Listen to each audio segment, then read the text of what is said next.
دوستو، خداوند کا کلام آپ تک پہنچا ہے۔ پلیز لائک اور شیئر لازمی کیجیے۔ God bless you. لوکا دوسرا باب۔ ان دنوں میں ایسا ہوا کہ کیسر اوگوستوس کی طرف سے یہ حکم جاری ہوا کہ ساری دنیا کے لوگوں کے نام لکھے جائیں۔ یہ پہلی اسم نویسی سوریہ کے حاکم کورنس کے عہد میں ہوئی، اور سب لوگ نام لکھوانے کے لیے اپنے شہر کو گئے۔ بس یوسف بھی گلیل کے شہر ناصرت سے داؤد کے شہر بیت لحم کو گیا، جو یہودیہ میں ہے، اس لیے کہ وہ داؤد کے گھرانے اور اولاد سے تھا، تاکہ اپنی منگیتر مریم کے ساتھ جو حاملہ تھی نام لکھوائے۔ جب وہ وہاں تھے تو ایسا ہوا کہ اس کے وضع حمل کا وقت آ پہنچا، اور اس کا پہلوٹا بیٹا پیدا ہوا، اور اس نے اس کو کپڑے میں لپیٹ کر چرنی میں رکھا، کیونکہ ان کے واسطے سرائے میں جگہ نہ تھی۔ اسی علاقے میں چرواہے تھے جو رات کو میدان میں رہ کر اپنے گلہ کی نگہبانی کر رہے تھے، اور خداوند کا فرشتہ ان کے پاس آ کھڑا ہوا، اور خداوند کا جلال ان کے چوگرد چمکا، اور وہ نہایت ڈر گئے۔ مگر فرشتہ نے ان سے کہا، ڈرو مت، کیونکہ دیکھو میں تمہیں بڑی خوشی کی بشارت دیتا ہوں جو ساری امت کے واسطے ہوگی، کہ آج داؤد کے شہر میں تمہارے لیے ایک منجی پیدا ہوا ہے، یعنی مسیح خداوند۔ اور اس کا تمہارے لیے یہ نشان ہے کہ تم ایک بچے کو کپڑے میں لپٹا اور چرنی میں پڑا ہوا پاؤ گے۔ اور یکایک اس فرشتے کے ساتھ آسمانی لشکر کی ایک گروہ خدا کی حمد کرتی اور یہ کہتی ہوئی ظاہر ہوئی کہ عالم بالا پر خدا کی تمجید ہو، اور زمین پر ان آدمیوں میں جن سے وہ راضی ہے صلح۔ جب فرشتے ان کے پاس سے آسمان پر چلے گئے تو ایسا ہوا کہ چرواہوں نے آپس میں کہا کہ آؤ بیت لحم تک چلیں، اور یہ بات جو ہوئی ہے اور جس کی خداوند نے ہم کو خبر دی ہے دیکھیں۔ پس انہوں نے جلدی سے جا کر مریم اور یوسف کو دیکھا، اور اس بچہ کو چرنی میں پڑا پایا، اور انہیں دیکھ کر وہ بات جو اس لڑکے کے حق میں ان سے کہی گئی تھی مشہور کی۔ اور سب سننے والوں نے ان باتوں پر جو چرواہوں نے ان سے کہیں تعجب کیا، مگر مریم ان سب باتوں کو اپنے دل میں رکھ کر غور کرتی رہی۔ اور چرواہے جیسا ان سے کہا گیا تھا ویسا ہی سب کچھ سن کر اور دیکھ کر خدا کی تمجید اور حمد کرتے ہوئے لوٹ گئے۔ جب 8 دن پورے ہوئے اور اس کے ختنہ کا وقت آیا تو اس کا نام یسوع رکھا گیا، جو فرشتہ نے اس کے رحم میں پڑنے سے پہلے رکھا تھا۔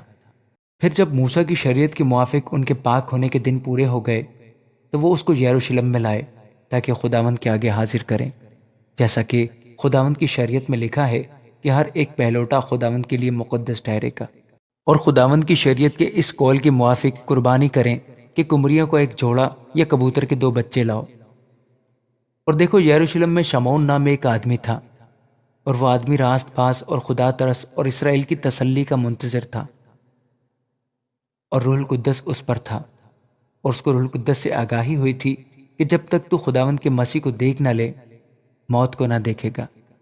وہ روح کی ہدایت سے ہیکل میں آیا، اور جس وقت ماں باپ اس لڑکے یسوع کو اندر لائے تاکہ اس کے لیے شریعت کے دستور پر عمل کریں، تو اس نے اسے اپنی گود میں لیا اور خدا کی حمد کر کے کہا کہ اے مالک، اب تو اپنے خادم کو اپنے قول کے موافق سلامتی سے رخصت کرتا ہے، کیونکہ میری آنکھوں نے تیری نجات دیکھ لی ہے جو تو نے سب امتوں کے روبرو تیار کی ہے، تاکہ غیر قوموں کو روشنی دینے والا نور اور تیری امت اسرائیل کا جلال بنے۔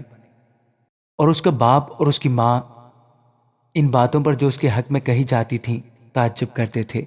اور شمعون نے ان کے لیے دعائے خیر کی، اور اس کی ماں مریم سے کہا، دیکھ یہ اسرائیل میں بہتوں کے گرنے اور اٹھنے کے لیے اور ایسا نشان ہونے کے لیے مقرر ہوا ہے جس کی مخالفت کی جائے گی، بلکہ خود تیری جان بھی تلوار سے چھن جائے گی، تاکہ بہت لوگوں کے دلوں کے خیال کھل جائیں۔ اور عاشر کے قبیلہ سے حنہ نام فینویل کی بیٹی ایک نبیہ تھی، وہ بہت عمر رسیدہ تھی، اور اس نے اپنے کنوار پن کے بعد 7 برس ایک شوہر کے ساتھ گزارے تھے۔ وہ 84 برس سے بیوہ تھی اور ہیکل سے جدا نہ ہوتی تھی، بلکہ رات دن روزوں اور دعاؤں کے ساتھ عبادت کیا کرتی تھی۔ اور وہ اسی گھڑی وہاں آ کر خدا کا شکر کرنے لگی، اور ان سب سے جو یروشلم کے چھٹکارے کے منتظر تھے اس کی بابت باتیں کرنے لگی۔ اور جب وہ خداوند کی شریعت کے مطابق سب کچھ کر چکے تو گلیل میں اپنے شہر ناصرت کو پھر گئے، اور وہ لڑکا بڑھتا اور قوت پاتا گیا اور حکمت سے معمور ہوتا گیا، اور خدا کا فضل اس پر تھا۔ اس کے ماں باپ ہر برس عید فصح پر یروشلم کو جایا کرتے تھے، اور جب وہ 12 برس کا ہوا تو وہ عید کے دستور کے موافق یروشلم کو گئے۔ جب وہ ان دنوں کو پورا کر کے لوٹے تو وہ لڑکا یسوع یروشلم میں رہ گیا، اور اس کے ماں باپ کو خبر نہ ہوئی، مگر یہ سمجھ کر کہ وہ قافلہ میں ہے، ایک منزل نکل گئے اور اسے اپنے رشتہ داروں اور جان پہچانوں میں ڈھونڈنے لگے۔ جب نہ ملا تو اسے ڈھونڈتے ہوئے یروشلم تک واپس گئے، اور 3 روز کے بعد ایسا ہوا کہ انہوں نے اسے ہیکل میں استادوں کے بیچ میں بیٹھے ان کی سنتے اور ان سے سوال کرتے ہوئے پایا، اور جتنے اس کی سن رہے تھے اس کی سمجھ اور اس کے جوابوں سے دنگ تھے۔ وہ اسے دیکھ کر حیران ہوئے، اور اس کی ماں نے اس سے کہا، بیٹا تو نے کیوں ہم سے ایسا کیا؟ دیکھ، تیرا باپ اور میں کڑتے ہوئے تجھے ڈھونڈتے تھے۔ اس نے ان سے کہا، تم مجھے کیوں ڈھونڈتے تھے؟ کیا تم کو معلوم نہ تھا کہ مجھے اپنے باپ کے ہاں ہونا ضرور ہے؟ مگر جو بات اس نے ان سے کہی اسے وہ نہ سمجھے، اور وہ ان کے ساتھ روانہ ہو کر ناصرت میں آیا اور ان کے تابع رہا، اور اس کی ماں نے یہ سب باتیں اپنے دل میں رکھیں۔ اور یسوع حکمت اور قد و قامت میں اور خدا کی اور انسان کی مقبولیت میں ترقی کرتا گیا۔